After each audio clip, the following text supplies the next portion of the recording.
அஸ்ஸலாமு அலைக்கும் friends, welcome to my channel. இன்றைக்கி பீக்கங்காய் சாப்பாடும் பிரண்டை சம்பாலும் செய்ய போகிறோம்.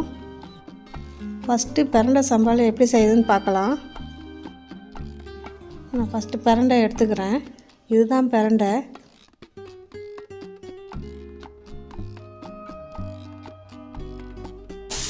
ஆனால் இது அறுக்கிறப்ப நீங்கள் கையில் க்ளவுஸ் போட்டுங்க. கண்டிப்பாக கை அரிப்பு வரும். கையில் க்ளவுஸ் போடாமல் அறுக்காதீங்க. அப்படி இல்லைன்னா க்ளவுஸ் இல்லைன்னா கையில் எண்ணெய் ஏதாவது ஒரு எண்ணெயை கையில் தடவிக்கணும். 4 மூலையில் மட்டும் இந்த அவரைக்காயில் வர நரம்பு மாதிரி வரும் பாருங்கள், அது போல் வரும். அதை மட்டும் சீவி எடுத்துங்க. அந்த இடத்துல மட்டும்தான் அரிப்பு இருக்கும். அதை சீவிட்டாக்கா அரிப்பெல்லாம் போயிடும். அவ்வளோதான், நான் எல்லாத்தையும் சீவி எடுத்துட்டேன்.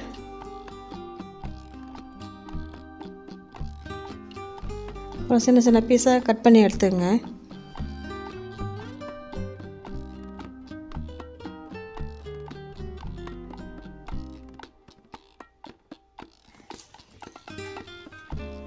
ஒரு மூடி தேங்காய் சின்ன சின்ன பல்லாக அறுத்து வச்சுருக்கேன். ஒரு 10 சின்ன வெங்காயம், ஒரு 6 மிளகாய், ஒரு நெல்லிக்காய் அளவு புளி, ஒரு 6 பூண்டு பல் 6 ஒரு ஸ்பூன் நல்லெண்ணெய் ஊற்றிக்கிறேன். இது எல்லாத்தையும் போட்டு எண்ணெயிலே வதக்கிங்க.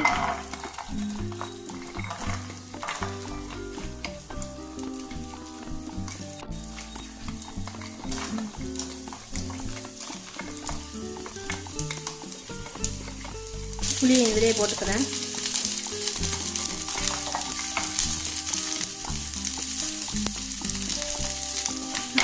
இந்த அளவு வருங்கன்னா போதும். இந்த பிளேட்டுக்கு மாற்றிக்கிறேன். அதே கடாயில் இந்த பிரண்டையை எடுத்து போட்டு நல்லா வதக்கிக்கிறேன். இதுக்கு ஒரு 1/2 ஸ்பூன் நல்லெண்ணெய் ஊற்றிக்கிறேன். இதை தான் நல்லா வதக்கணும். இந்த பச்சை மாதிரி செவந்து வரணும், அது வரைக்கும் நல்லா வதக்குங்க. இது உடம்புக்கு ரொம்ப ரொம்ப நல்லதுங்க. இது அவ்வளோ கால்சியம் இருக்குது. கால்சியம் இதில் அதிகமாக இருக்குதுன்னு சொல்கிறாங்க மருத்துவர்கள், சித்த மருத்துவர்கள்லாம். ரொம்ப ரொம்ப நல்லது. மூட்டு வலி, இந்த இடுப்பு வலி இதுக்கெலாம் இது ரொம்பவே நல்லது. முதுகு வலி உள்ளவங்க இது நிறையா சாப்பிடணும். இந்த வலி வர்றது கால்சிய குறைபாடால் தான் அந்த வலி வருதுன்னு எல்லா மருத்துவர்கள் சொல்கிறாங்க. கிடைக்கிறப்ப இதை வாங்கி சாப்பிட்டுக்கணும். சம்பளுக்கு எல்லாமே ஆறிடுச்சு நல்லாவே. நம்ம மிக்ஸியில் மாற்றி உப்பு சேர்த்து அரைச்சிக்கலாம். சாப்பாட்டிலே இதை போட்டு பிசைஞ்சு சாப்பிட்லாம். அவ்வளோ நல்லாயிருக்கும். பிரண்டையில் சட்னி அரைக்கலாம். சட்னியும் ரொம்ப நல்லாயிருக்கும். சாம்பாரில் போடலாம். அவ்வளோதான், பிரண்டை சம்பால் ரெடி. அடுத்தது பீக்கங்காய் சாப்பாடு செய்கிறதுக்கு ரெடி பண்ணிடலாம். பட்டை ஒரு துண்டு, கடலைப்பருப்பு 2 ஸ்பூன் போட்டுக்கிறேன். உளுந்து 2 ஸ்பூன் போட்டுக்கிறேன். மல்லி 2 ஸ்பூன், காஞ்ச மிளகாய் ஒரு 6, 4 முந்திரி போட்டுக்கிறேன். சின்ன நெல்லிக்காய் அளவு புளி போட்டுக்கிறேன்.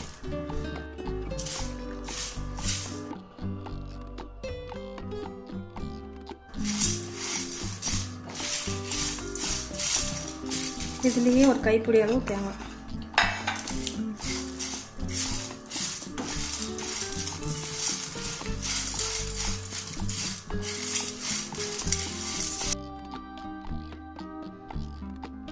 ஒரு ஸ்பூன் இஞ்சி சின்ன சின்ன பீஸாக கட் பண்ணி இந்த மாதிரி பாருங்க, இந்த மாதிரி போடுங்க. கொஞ்சம்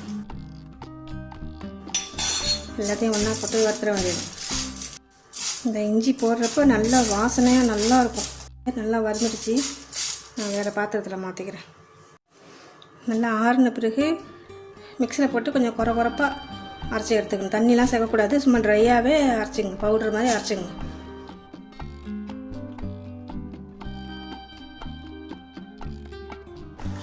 ஒரு 2 பீக்கங்காய் எடுத்துக்கிறேன். பீக்கங்காய் சீவி எடுத்துக்கலாம். நான் சீவிட்டு நான் கழுவிட்டு எடுத்துகிட்டு வந்துட்டேன்.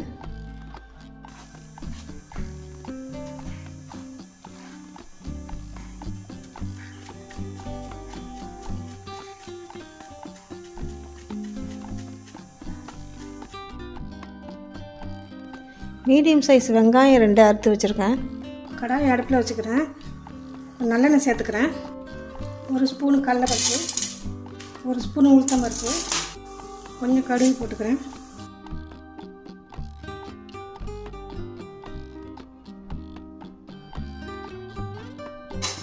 அப்புறம் வெங்காயம் போட்டுக்கிறேன். 1/4 ஸ்பூன் மஞ்சள் தூள் போட்டுக்கிறேன்.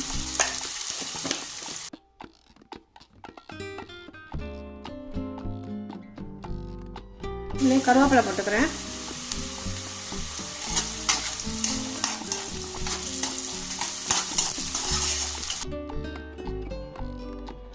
பீக்கங்காவை போட்டுக்கிறேன்.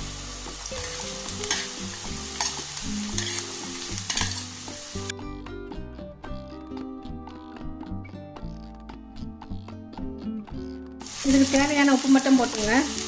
சாப்பாட்டில் வேறு உப்பு போட்டு வடிச்சிருக்கோம்.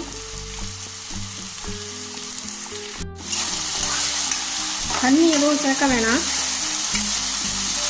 எண்ணெயிலேயே வதக்குங்க.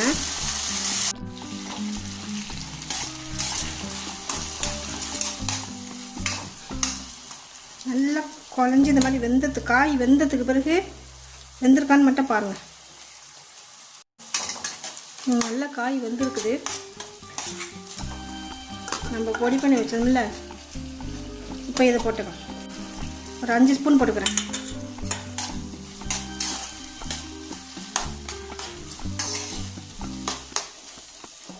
ரெண்டு கப் ரைஸ் வடித்து வச்ச சாப்பாடை இப்போ சேர்த்து நல்லா கிண்டி விட்டுங்க. அவ்வளோதான். மல்லி இலை ஒரு கைப்பிடி சேர்த்துங்க.